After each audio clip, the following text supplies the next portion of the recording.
สบายดี มีได้ทันถามเข้ามาเกี่ยวกับการเปลี่ยนโลโก้และก็เปลี่ยนชื่อเกี่ยวกับโปรแกรมเก็บกรรมประวัติของพนักงานแม่นให้ทุกคนเข้านำใส่ตัวโปรแกรม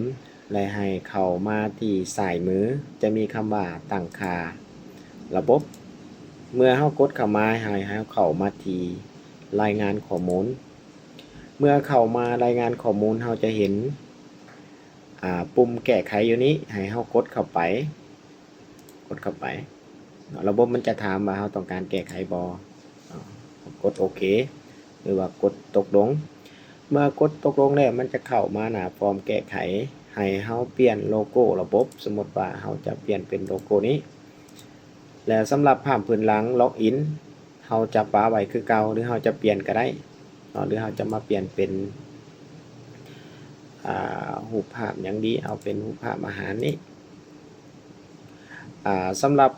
ซื้อโปรแกรมเขาจะเปลี่ยนเป็นเก็บกรรมประวัติพนักงานกดบันทึกไปเห็นบ่มันจะเปลี่ยนให้อัตโนมัติเลยเปลี่ยนโลโก้